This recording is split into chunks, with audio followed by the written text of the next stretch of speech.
श्रद्धया परया तप्तं तपस्तत्त्रिविधं नरैः अफलाकांक्षिभिर्युक्तैः सात्विकं परिचक्षते।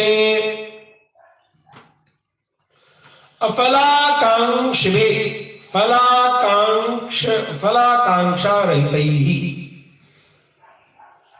अपने द्वारा क्रियमाण किसी भी कर्म से समुत्पन्न जो फल है, उस फल से कोई आकांक्षा, कोई लगाव नहीं रखना। युक्तैः परम पुरुषाराधन रूपम इदम इति चिंता युक्तैः। सदैव यह बात ध्यान में रखना, युक्त का मतलब है कि यह जो कर्म इस योनि में, इस शरीर में, इस वर्ण में, इस शरीर में उपस्थित होकर के जो भी कर्म कर रहे हैं, यह कर्म मात्र भगवान की प्रसन्नता के लिए कर रहे हैं। यह युक्त शब्द। नरैः परया श्रद्धया यक्त, अर्थात जो परम श्रद्धा के साथ ऐसे पुरुषों के द्वारा किया जाए। त्रिविधम तपः काय वांग मनोभि तप्तम तत् सात्विकम परिचक्षते। परम श्रद्धालु पुरुषों के द्वारा ये जो शरीर, वाणी और मन, इन तीनों के द्वारा किए गई ऐसी तपस्या जिसमें फल की आकांक्षा न हो, वह सात्विक तपस्या कहलाती है। आइए अब राजसिक तपस्या को हम सभी लोग समझे। सत्कारमान पूजार्थम तपोदम्भेन चैव यत् क्रियते तदिह प्रोक्तम राजसं चलमध्रुवम्।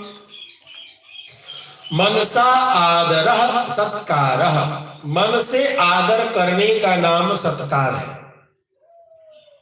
आदर बाह्य है, लेकिन जब मन से किया जाए तो उसका नाम क्या है? मनसा आदरः सत्कारः। इसीलिए आदर सत्कार दो शब्द है। आदर इंद्रियों के द्वारा और मन के द्वारा जो भाव प्रस्तुति है उसको सत्कार कहते हैं। यह ध्यान देने की बात। वाचा प्रशंसा मानम, वाणी से प्रशंसा करने का नाम मान है। और शारीरो नमस्कार आदि ही पूजा, और शरीर से नमस्कार करना, पैर धोना, आसन देना, ये सभी विधियों को करना, ये क्या है? यह पूजा है।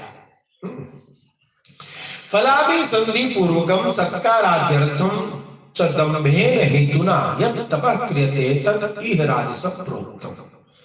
फल से युक्त होकर के सत्कार आदि करने की क्रिया को, मान सत्कार, पूजा आदि की क्रिया को दंभेन हेतुना, दंभ के द्वारा, प्रदर्शन करने के लिए जो तपस्या की जाती है, उस तपस्या को राजसिक समझना चाहिए। स्वर्गादि फल साधनत्वेन अस्थिरत्वात् चलम अध्रुवम्।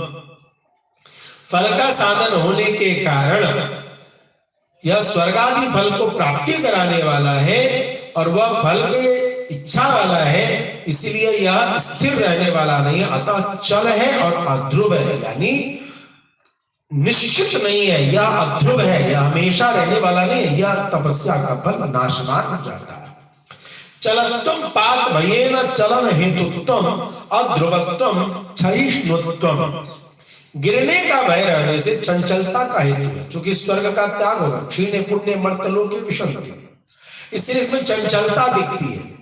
और चंचलता देखने के कारण इसको चलत्वम कहा गया, इसमें चलायमान का गुण देखा गया। पात भयेन, यह गिरेगा, इसका पतन होगा, इसलिए इसको चल कहा गया। अक्षयशील होना ही इसकी अस्थिरता है। इसके यानी पुण्य के घटने पर राजसिक तपस्या का के द्वारा प्राप्त फल निरीक्षण होता चला जाएगा, तो ये अक्षुण्ण नहीं रहेगा। इसलिए राजसिक तपस्या उन्हीं क्रियाओं को, उन्हीं पूजन को, उन्हीं आदर को, उन्हीं सत्कार को यदि आप दंभ के माध्यम से करते हैं तो वह फल अक्षय नहीं होगा। वह फल क्या होगा? वह फल जो है सो क्षरणशील होगा, स्वर्ग आदि की प्राप्ति करा के वह फल नष्ट हो जाएगा।